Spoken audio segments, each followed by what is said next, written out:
In the early 1970s, Eddie Aikau became a world-famous big wave surfer on the North Shore of Hawaii. Not only was he a brave surfer and huge surf, but he also became the first lifeguard in Waimea Bay. That's a place where the waves often get well over 25 feet and more. And it's crazy to think that over the period of his career, he had well over 500 water rescues. It's an amazing accomplishment. But then in 1978, Eddie was a part of a 2,500-mile sailing adventure where unfortunately the boat capsized. But Eddie, he was the first one to step in and say, "I'll go for help." And in the end, he was the guy who gave his life to save his friends. And his story sets the tone for the vision of Salty Church. One way of communicating our vision is by a telling of a modern-day parable. It's a story that illustrates our mission to rescue and empower disciples of Jesus.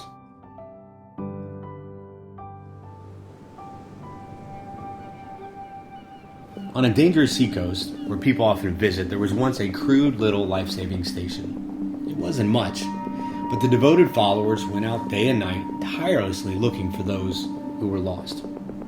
Some of those who were saved wanted to be associated with the life-saving station and gave time and money to support their work. The little life-saving station grew. Over time, the life-saving station evolved into a popular gathering place where they began to see it as a club. Fewer of the members actually wanted to go out on those life-saving missions, so they eventually started hiring lifeboat crews to go out and do this work. And about that time, groups of people were swept away in the storm. The hired crews brought in boatloads of cold, wet, half-drowned people. The beautiful new club was in chaos. At the next meeting, there was a split in the membership. Many of the members wanted to stop the club's life-saving activities because they felt like it was an unpleasant hindrance to the normal social life of the club. There was a small number of members who insisted on life-saving as their primary mission. But they were voted down and they were told if they wanted to save lives, they could begin their own life-saving station down the coast. And they did. As the years went by, however, the new station experienced the same changes that occurred in the old station. It evolved into a club, and yet another life-saving station was founded. And history continues to repeat itself. And if you visit that coast today, you'll find a number of exclusive clubs. It doesn't have to be this way.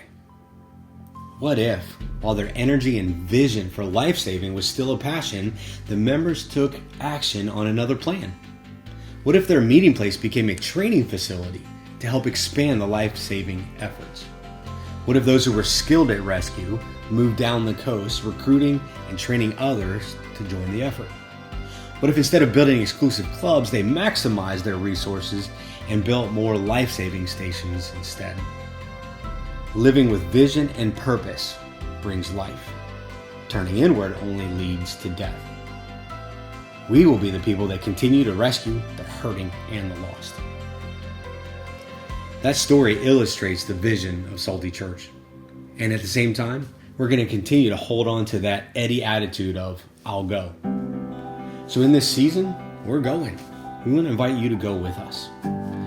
Specifically, our goal is to raise over $5 million for the mission of rescue and empower disciples for Jesus. These funds are going to help us accomplish our vision for 2023, which includes financially preparing for local expansion as the opportunities present. We're going to pay down over $1 million in existing debt. We're going to rescue and empower 200 more disciples of Jesus. We're going to renovate the old funeral home and use that as a training facility. And we're also going to continue working alongside our local and international partners to plant 15 new life-saving stations. At Salty Church, our mission is to fulfill God's mandate to go. As it is written in Isaiah 6, "Then I heard the voice of the Lord saying, 'Whom shall I send? And who will go for us?' And I said, 'Here I am, I'll go.'" So will you join us in this adventure? Will you join us in saying, "I'll go"?